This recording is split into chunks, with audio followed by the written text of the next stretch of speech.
ఈ నెల 14వ తారీఖున జనసేన పార్టీ ఆవిర్భావ సభ సందర్భంగా ఈరోజు కాకినాడలో ఏర్పాట్లకు సంబంధించిన మీటింగ్ ఏర్పాటు చేసి దీనికి సంబంధించి విజయం అనంతరం కూడా తొలిసారిగా ఆవిర్భావ సభ నిర్వహించుకున్నారు. దీనికి సంబంధించి టిట్కో చైర్మన్ అజయ్ మనతో పాటు అజయ్ గారు ఉన్నారు. వారి మాటల్లో కూడా అసలు ఏం జరుగుతుంది, పార్టీ ప్లేనరీ సమావేశాలు ఏ విధంగా జరుగుతుంది అంటే ఈసారి పార్టీ ప్లేనరీ కాదు కానీ ఈ పార్టీ ఆవిర్భావ దినం సందర్భంగా విజయోత్సవ సభ కూడా ఈ నెల మార్చి 14 పిఠాపురంలో జరుగుతున్నది. పిఠాపురం అనగానే అదొక ఎనర్జీ, అదొక రకమైన తెలియని థ్రిల్ ఉంటుంది, ఎమోషన్. సో అటువంటి పిఠాపురంలో జరుగుతున్నప్పుడు రాష్ట్రం మొత్తం మీద నుంచి కూడా మన పిఠాపురానికి వచ్చి ఈ విజయోత్సవ సభ కనీవిని ఎరిగిన రీతిలో నవ్వుతున్న భవిష్యత్తు.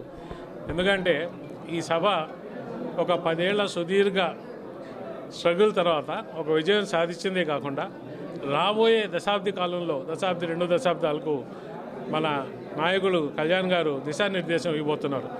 పార్టీ ఏ విధంగా ఉంటుంది, మనం ఏ విధంగా నడుపుకోవాలి, పార్టీని మన క్యాడర్ని ఏ విధంగా మనం రక్షించుకుంటూ ఏ విధంగా పార్టీని ముందుకు తీసుకుపోవాలనే ఒక ఖచ్చితమైన ప్రణాళికల గురించి మాట్లాడబోతున్నాం.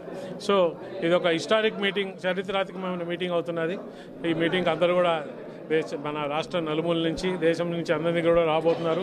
ఇది బ్రహ్మాండంగా విజయవంతం కాబోతున్నది. సో అందరం కూడా కలిసికట్టుగా కృషి చేసి ఈ సభని విజయవంతం చేయడానికి ఇందాక జరిగిన మీటింగ్లో నిర్ణయించడం జరిగింది. అంచనా సభకు ఎంతమంది వస్తారని అంచనా ఏర్పాట్లు మీ యొక్క సార్ ఇందాక మీటింగ్లో అనుకున్నాం, కళ్యాణ్ గారి మీటింగ్ అంటే ఎవరు మనం ఏం గ్యాదర్ చేయబల్లే, సునాయాసంగా 3-5 నుంచి 5 లక్షల మందికి వస్తారని. ఆ లెవెల్లో వస్తే అసలు మేము ఎట్లా మేనేజ్ చేయాలని ప్రాబ్లం వస్తుంది. తగ్గట్టు ఏర్పాట్లు ఏమైనా చేశారా? ఖచ్చితంగా దానికి తగ్గట్టు ఏర్పాట్లు చేస్తాం. ప్లేనరీలు వేరు, ఈ ప్లేనరీ ఇది విజయోత్సవ సభగా మీరు చేస్తున్నారు. ఈ ప్లేనరీలో అత్యధికంగా మీకు కూటమి నాయకులు కూడా రావచ్చు సార్. ఈ మీటింగ్కి ఒక పార్టీ కాదు, ఒక నియోజకవర్గం హోస్ట్ అవుతున్నది. పిఠాపురంలో ప్రజలు ప్రతి ఒక్కరు కూడా రాబోయే అందరినీ వాళ్ళ యొక్క అతిథులుగా చూసుకుంటూ మొత్తం పిఠాపురం అంతా కూడా ఈ మీటింగ్ని సన్నాహం చేసుకుంటున్నారు. బ్రహ్మాండంగా జరుగుతుంది. పిఠాపురం నియోజకవర్గ ప్రజలందరూ నా కుటుంబ సభ్యులని చెప్పి పవన్ కళ్యాణ్ గారు పదే అంటున్నారు. తన కుటుంబ సభ్యుల సమక్షంలో జరుపుకుంటారు పార్టీ.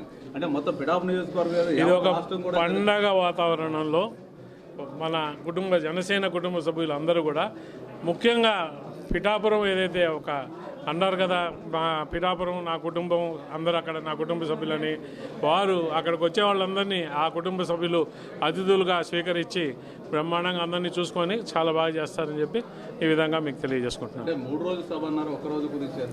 అంటే 3 రోజుల సభ ప్లీనరీ పెడితే ఇందాకే చెప్పారు, ప్లీనరీకి కొంచెం ప్రిపరేషన్ అవసరం. ఈ ప్లేనరీ పెడితే మన రాష్ట్రం కాదు దేశం మొత్తం మీద కూడా ఆ ప్లేనరీ తరచు చూసే విధంగా మనం ఏర్పాటు చేసుకోవాలా. కొంచెం సమయాభావం ఉంది. అది కాకుండా అసెంబ్లీ సెషన్స్ ఉంటాయి కాబట్టి ఈసారికి ప్లేనరీని పోస్ట్పోన్ చేసి నెక్స్ట్ టైంకి ప్లేనరీ కండక్ట్ చేస్తామని